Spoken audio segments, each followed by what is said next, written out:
WHO, the World Health Organization, के according, the tobacco epidemic is one of the biggest public health threat the world has ever faced.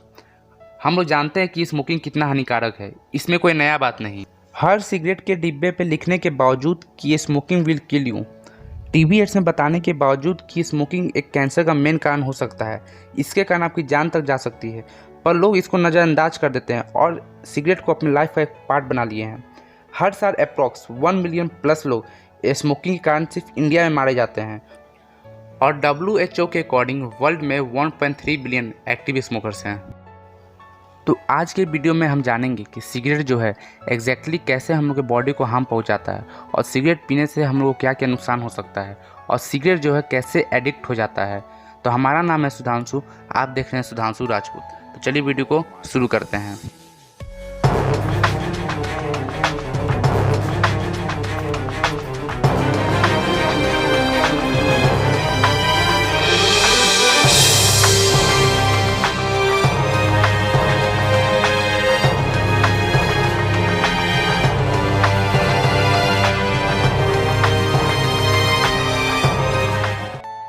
Bharat में smoking के कारण हर घंटे 154 लोगों की मौत हो जाती है। अब आप सोच रहे होंगे कि ऐसा थोड़ी ना होता है कि मेरे आस पड़ोस में कुछ ऐसे लोग हैं जो काफ़ी लंबे समय से स्मोकिंग कर रहे हैं और हेल्दी लाइफ भी जी रहे हैं। इसके पीछे कारण ये है कि उन लोगों में कार्सिनोजेनिक इफेक्ट कम होता है और जिनको नहीं पता उनको मैं बता दूँ, कार्सिनोजेन एक टाइप का सब्सटेंस या एजेंट है जो कैंसर के लिए रिस्पॉन्सिबल होता है। जो बात मैं अभी आपको बताने जा रहा हूँ वो बात जान के आप शॉक हो जाएंगे कि एक सिगरेट कंज्यूम करने से आप अपने लाइफ का 11 मिनट तक लॉस कर देते हैं। सिगरेट को एक बार इनहेल करने से approx 5000 chemical substance cigarette filter से होकर गैस के फॉर्म में आपके बॉडी के अंदर चला जाता है। चलिए एक एक करके कुछ हार्मफुल केमिकल सब्सटेंस के बारे में जानने की कोशिश करते हैं। सिगरेट का 3 पार्ट होता है। सिगरेट का पीछे वाला हिस्सा जिसको हम सिगरेट फिल्टर और सिगरेट बट कहते हैं। दूसरा रोलिंग पेपर जो टोबैको को चारों तरफ से कवर करता है।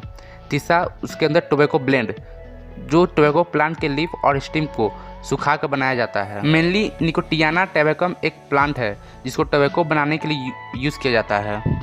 टार टोबैको का वो पार्ट जो ठीक से बर्न नहीं होता।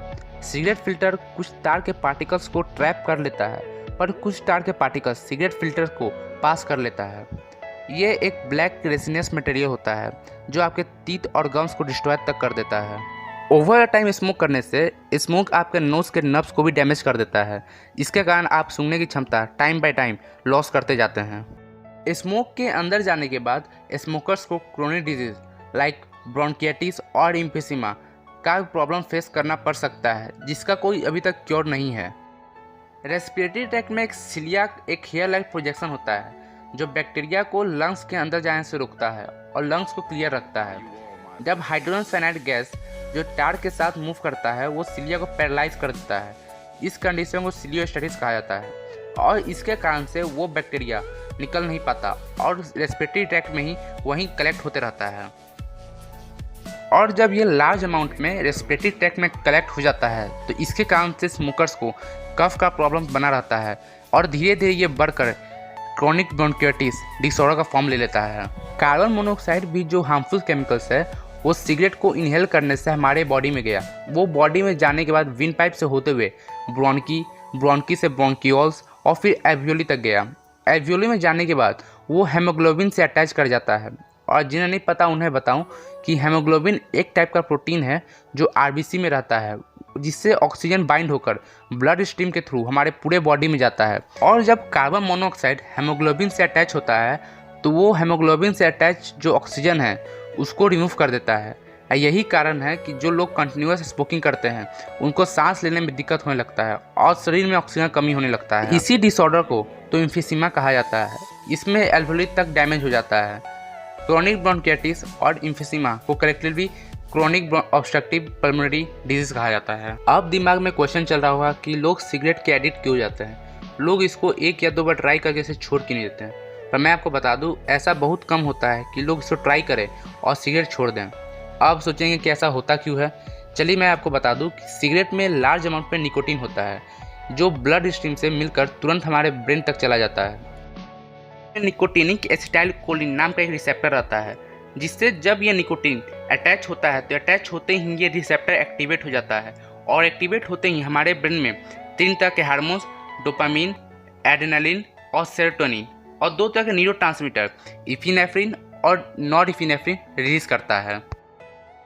अब इपिनेफ्रिन और नॉरएपिनेफ्रिन को साइड करते हैं और 3 हार्मोन्स के बारे में जान लेते हैं। इन 3 हार्मोन्स के रिलीज होने के कारण हमें मोर फ्रेशनेस, एनर्जेटिक, मोर अलर्ट और मोर फोकस्ड और हैप्पीनेस फील करते हैं।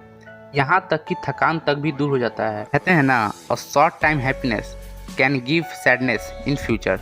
ये हैप्पीनेस और एनर्जेटिक का फीलनेस सिर्फ कुछ चंद घंटों के लिए ही होता है। जैसे कि हम जानते हैं कि हमारा बॉडी एक लिविंग इंजन है, वो हर कुछ घंटों पे वेस्ट प्रोडक्ट रिमूव करते रहता है। उसी तरह निकोटीन ब्रेकडाउन होकर लीवर में चला जाता है और यूरिन के थ्रू एक्सपेल हो जाता है। उसके बाद आप रेस्टलेसनेस, एंग्जाइटी, फ्रस्ट्रेशन और कभी कभी एंगर से भी सफ़र करने लगेंगे। निकोटीन के कारण आपके ब्रेन में जो लार्ज अमाउंट में डोपामिन रिलीज हो रहा था, जिससे आप रिलैक्स फील कर रहे थे, निकोटीन का असर कम होगा तो डोपामिन भी कम अमाउंट में रिलीज होने लगेगा। तो ये विड्रॉवल सिम्टम आना तो कॉमन है और यही सब को कम करने के लिए आप फिर से सिगरेट कंज्यूम करेंगे और ये स्मोक साइकिल धीरे धीरे चलता रहेगा और धीरे धीरे आप इसके एडिक्ट हो जाएंगे। सिगरेट पीने से जो हार्मफुल केमिकल्स आपके बॉडी में जाता है वो आपके ब्लड वेसल को नैरो कर देता है। इस कंडीशन को एथेरोस्क्लेरोसिस कहा जाता है और वो ब्लड वेसल के इनर लाइनिंग को भी डैमेज कर देता है। धीरे धीरे ये बढ़कर ब्लड को ब्लड वेसल में ही क्लॉट तक कर देता है और ये जिससे ब्लड हमारे बॉडी में प्रॉपर्ली मूव नहीं करता। चलिए अब आप ही बताइए, अगर हमारे हार्ट तक ठीक तरह से ब्लड नहीं जाता है तो क्या हमारे हार्ट तक कम्प्लीटली ऑक्सीजन जा सकता है? नहीं जाएगा, जिससे हमें हार्ट अटैक का चांस तक बढ़ सकता है। इतना ही नहीं, अगर ब्लड ठीक तरह से हमारे ब्रेन तक नहीं जाएगा तो वहाँ भी ऑक्सीजन नहीं जाएगा, तो अगेन जिससे हमें ब्रेन स्ट्रोक तक आ सकता है। स्मोकिंग करने से हमारे डीएनए में म्यूटेशन तक हो सकता है। मोस्टली म्यूटेशन प्रोटीन P53 में होता है।